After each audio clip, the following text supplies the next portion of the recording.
A teenager just beat the best player in the world with Luigi?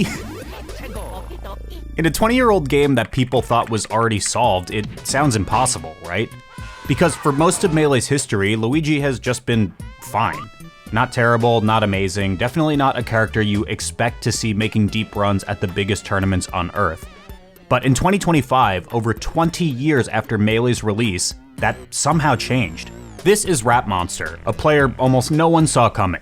He barely competed offline, came from Project Plus, and then suddenly started pushing Luigi further than anyone ever has in an era of Melee considered the hardest it's ever been. At Supernova 2025, the largest Melee tournament of all time, he placed 13th, one of the best Luigi performances in modern Melee history. That run, plus several other high placements, earned him a 30th on the summer rankings, the highest ranking any solo Luigi main has ever achieved. And then, he did this. I think it's over!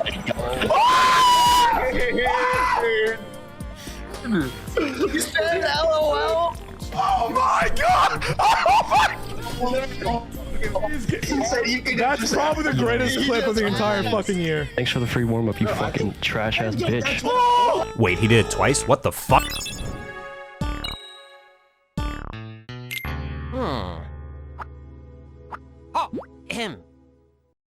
Thank you to Manta Sleep, who is paid to be mentioned in today's video. So maybe you're like me and you have a tough time getting a good night's sleep. With how often I travel, finding rest on long flights or in different hotel rooms can be a struggle sometimes. I actually bought myself the Manta Sleep mask before making my first trip to Europe, and I loved it so much that I bought a second one. This is like not an ad plug, this is like I was a consumer of this product. The Manta Pro sleep mask is total blackout, it doesn't run hot, and the eye cup design is literally engineered for side sleepers with zero eye pressure. They even sent me their new gen sound sleep mask and white noise machine to tackle the auditory side of sleep too, which I'm excited to try out. I'm seriously not lying when I say the quality of my sleep has increased dramatically since getting used to these sleep masks, and I'm really excited that they were willing to partner with the channel. So if you're interested, you can use my promo code WALT at checkout or go to the link in the description and you'll get 10% off your order. And just as a heads up, I'll also get a small commission as well, so thanks for helping me out. Anyway, thanks again to Manta Sleep for supporting the channel. Get yourself a good night's rest when you're done watching my videos, of course, and I hope you enjoyed today's video. Okay, so let's just get this part out of the way. I am massively biased when it comes to mid and low tier gameplay in Melee. Maybe that's like not a good quality to have as a commentator, but I mean, come on, how could I not be? Mario, the quintessential all-rounder, is one of my favorite characters ever. I've made about 25 videos about Donkey Kong in this lifetime, and none of you guys will let me forget it. Axe is one of my all-time favorite players in Melee, like the entire community, and I even did an entire documentary about a Bates Luigi getting 5th place at a tournament, which is still one of my favorite pieces of all time, by the way. So obviously I was gonna make a video about RapMonster, it was just a matter of when.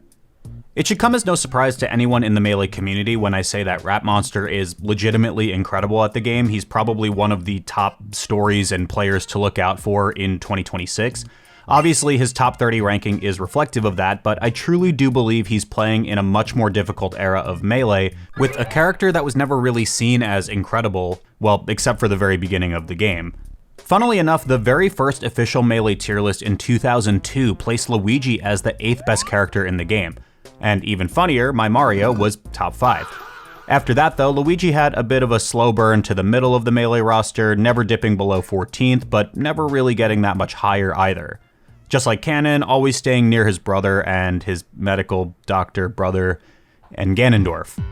I've talked about this plenty of times in the past, but tier lists are more of a social construct than anything else.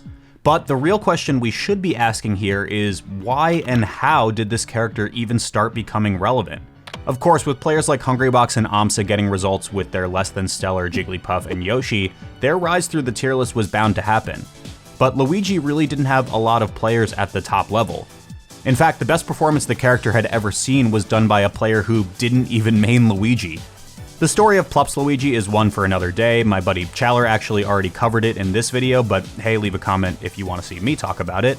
Anyway, even in Smash 64, released in 1999, Luigi was just kinda bad. In fact, on the most recent 64 tier list, he's just the worst character in the game. He's floaty, which isn't amazing in 64's engine since you can get juggled quite easily, and in a game where you can lose a stock for being hit once, having bad disadvantage like this, turns out, is really bad. His short hop is really high, which reduces his options for approaching and pressure pretty significantly, plus his up B being a good attacking move but a not so good recovery move just kind of compounds a lot of these general weaknesses as well. The addition of side specials and directional air dodges in Melee, plus the engine's general physics changes, actually gave the floaty and punishable Luigi some okay recovery options. Are they still linear? Yeah. Are they kinda gambling? Also yeah. But they were there, and that plus other mechanical factors were apparently enough to at least consider the Green Plumber as a top 10 character on the very first tier list. All told, the most historically significant Luigi player in Melee is probably still the aforementioned Abate. Without totally spoiling the documentary I mentioned, Abate is still the highest placing solo Luigi player in Melee history, and he earned that placement with a really wacky but documented glitch in one of the craziest Melee sets like ever. You should watch it. Aside from Abate, there's some heavy hitters like Eddie Mexico, one of the longest active Luigi players in competitive play and one of the first 2 Luigi players to be globally ranked, Ja Raiden, the best Luigi player in Europe, Kamaster, who was formerly in contention as one of the best Luigis out there alongside Abate, and then Plup, because he's Plup. In truth though, I don't think it's all that crazy to call it early and say RapMonster is probably the best Luigi player in Melee's history. He already has consistently high placements that are either on par or above past Luigi greats. He has unbelievable wins on his resume, and this is during a time period where Melee is considered significantly harder. I mean, it has been 20 years after all. Where RapMonster may fall short in the argument is that he hasn't gotten a major top 8 yet, which also means he hasn't gotten a chance to outplace Abate or I guess Plup's Luigi, but I hardly think that matters for this argument because, again, Melee is much harder now than it was 10 years ago. Okay, so now let's get to the meat and potatoes. Somehow, a video on Luigi makes another turn to this guy. Okay, relax. Anyway, HBox's renowned tournament series, renamed to Cashbox, brought back one of my favorite things a tournament has ever done, Thug Finals. Thug Finals is when someone who wasn't part of the bracket challenges the winner immediately after they win. It's very much aligned to the older school trash talk vibes of the FGC, and HBox has made this a bit of a tradition in Cashbox, allowing viewers to decide who they want to see face off against the gold medalist. RapMonster ended up winning the vote in the final hour, and the rest is history. So let's quickly talk about the Luigi versus Marth matchup. Zain actually made a 2025 tier list on his YouTube channel, so I'll just let him explain. I think RapM is fucking amazing, but I don't think Luigi is that good.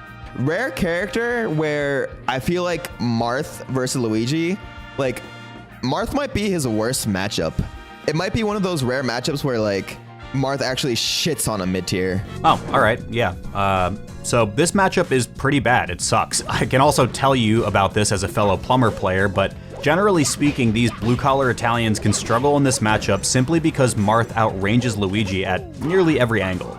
His disjointed hitboxes make it hard for Luigi to approach, and in the fairly good positions where the Luigi is like directly on top of the Marth, to get there, Luigi usually needs to make a pretty hard commitment like wave dashing to get in. According to the comments of this set, RapM also uses a stock controller, which 1, that's baller as fuck, and 2, in the modern age of Melee, that is crazy.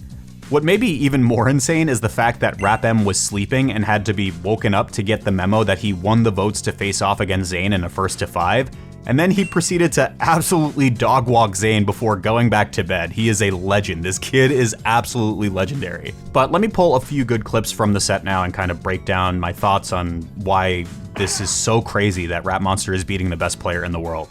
I could go into more detail on some other big moments RapMonster has had in the last year or so, like this clip versus Agent, but I think I'll save those for separate videos to not overbloat this one.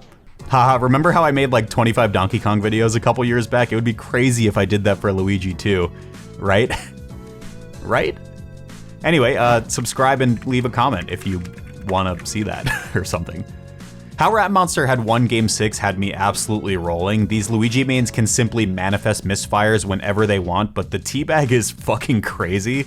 I also want to quickly touch on the ways in which RapMonster delays and staggers his movement in tricky ways. You kind of have to do these sorts of mix-ups when you're playing a character like Luigi because, like I mentioned before, your ways to exit neutral can kind of become linearized to just wave dash, but check this one out. In Game 7, RapM gets Zain off stage, and instead of immediately taking ledge, which would limit some of his movement options, he wave dashes and mixes in a ton of delays to make it ambiguous as to when he'll grab ledge. If RapM just goes straight to ledge and waits, it basically limits his options to control space.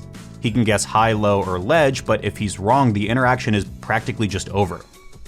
This way, by staggering with dashbacks after his wave dash and then the down smash to delay his momentum before taking the ledge, it also makes Zain kind of have to wait to hold his resources. To me, this is a fascinating micro interaction because both sides are kind of playing chicken here.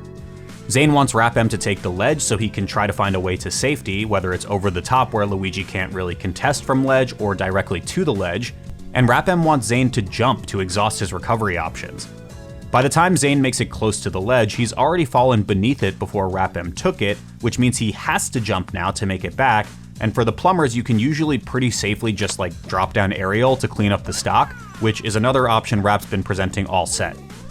Instead, he resets the ledge position but mistimes it slightly, which is good on Zain to sneak back to the ledge, but then Zain gets antsy for the reversal and tries to F-smash the Luigi recovery, leading to another Shoryuken. What I find so cool about this edgeguard is that even though RapM messed up, there are a ton of ways things could have gone. Drop down back air is one of my personal favorite choices, but it's extremely committal, and if you're wrong, you can sometimes just die. RapM could force the issue sooner by taking ledge and then react to Zain's movement, but this back and forth of resource management is really neat to me. We can even see the evolution of this edgeguard tree happen in real time. Just look at the first set as an example of this. More than once, RapM gets Zain off stage, but you can see pretty plainly Luigi is either guessing a high-low or waiting for Zain to up B onto stage and find a punish. A lot of these just don't work out, but the framework of the edgeguard is there. He finally gets it at 551 because of that resource struggle near the ledge that plays out more in Game 7. This tiny short hop over the top of the ledge avoids Zain's fair, which otherwise would have hit him had he gone straight to the ledge. And then an up B onto stage finds an easy punish that eventually gets RapM the stock. After a bit of Luigi struggling, of course. In Game 2, a similar ledge delay, this time with double jab, slows RapM down just long enough to snag ledge away as Zain is hard drifting into it, and that one's just an easy roll-up for the stock. Even that more committal drop-down back air I mentioned has a ton of use cases and diverging paths when things don't work out according to plan. It's fairly effective on stages without walls like Battlefield because you can just gauge the drift, drop down and get the hit and secure the stock, as RapM did twice in Game 3, but players often fast fall this drop down, which can be rather predictable. Check this one out. In the last stock of Game 3, after already securing 2 stocks off the same edgeguard, RapM goes for it again, this time electing not to fast fall. The bear misses thanks to a jump back from Zain, and almost any other plumber just dies here because of how brutal the reversal position is. This is what I was getting at when I said this edgeguard can be highly committal, by the way. My Mario just dies here 10 out of 10 times. But because RapM didn't initially fast fall, he has just enough juice to get a Cyclone Mash into up B to regain the ledge. Zain tries to contest, and the reversal is reversed yet again, and hilarity ensues. Zain's slow to the wave dash to the ledge, the weak coin hitbox of RapM's up B not only clips him, but turns him around so Zain can't re-grab the ledge, and then a slightly too high up B from Zain allows the Luigi to weave right through and steal the ledge away for the game. On the other side of all of this is knowing when you can just grab ledge and hold it, like this stock in Game 5. RapM F-tilts Zain off the stage, avoids the Marth fair to contest, grabs the ledge, and just kind of lets Zain hang himself for this stock with the jump into sweet spot up B attempt that was never going to grab ledge in the first place with a blue mustache man occupying it. I mean, I'm no expert. I'm no professional in Melee. Hey, apparently neither is Zain. But I think it's kind of getting fucking fucked up, dude. I'm not even gonna lie. If you haven't caught on, I think edgeguards are extremely important for this matchup, especially because Marth can be such an absolute terror to crack in neutral. There's some more notes I can drop about how good RapM is at finding or reacting to the different properties of Luigi's down air, specifically ID2, which sends at a meteor smash, but I'll just leave it at the kid has sick reactions to change up his follow-ups on the fly if he doesn't get the dare he wants. I think we can get to the big one now. Alright, so it's Game 8 on FD. This stage can be brutal for Luigi. Without platforms to recover, his extremely linear recovery can be swatted like one time by Marth and result in death.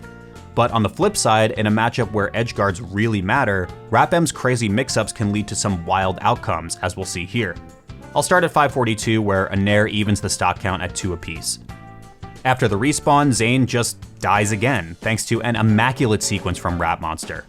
Up throw fair to double jump fair, which clips Zain's jump, sends it off stage with a dare, and an easy roll from ledge to completely turn the tides.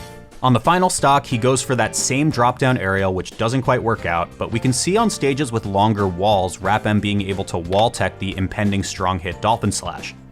He later gets the F tilt to push Zain off the right side, but there's really no edge guard here since he went to ledge early this time, so he just takes an up air instead. Zain still doesn't have a jump, by the way, so Rap can just follow the drift and keep the juggle going with a wave dash up tilt. Then he double jumps for a fair to get a third edgeguard attempt, and then he ends it in the only way a Luigi player can, by willing a misfire into existence. Absolute carnage. My God! Not you, I wouldn't lose here, man. Dude, it would be pretty embarrassing to lose like a high schooler Luigi. I don't know, with 3,000 viewers. Bro, this guy's gonna beat you and go take his mask. Oh, I think it's over.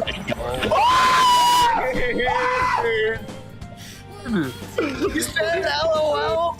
Oh my God! Oh my! He's spamming low. Oh my God! Give him the full prize pool. Give him the. You give me my money.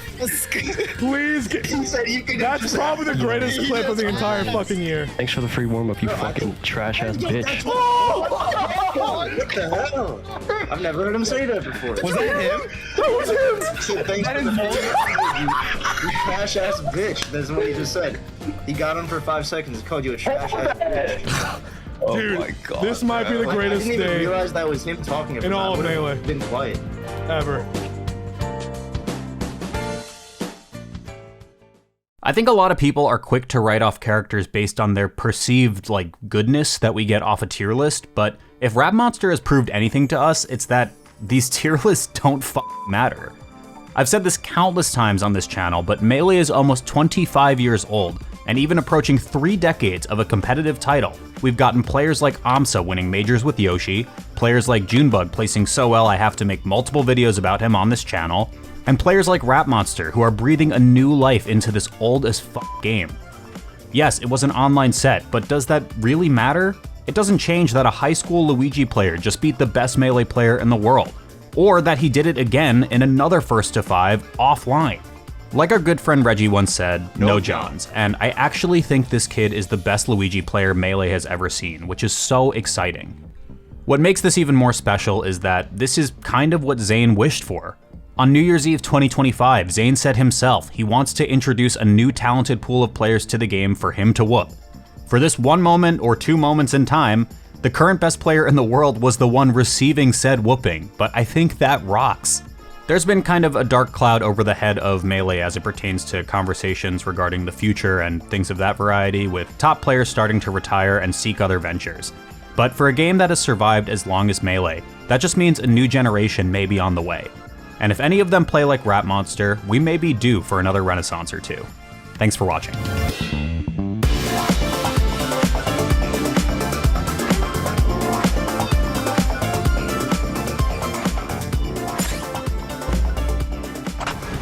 Big thank you to Avishua Stein, Bobby Wasabi, Brent Mukai, Carter Roberts, Dark Gen X, Eric is Cool, Gustavo Cantu Fernandez, James Fadman, Justin Duncan Mills, Kyle Carlin, Marshall Bradley, and Sam Wright.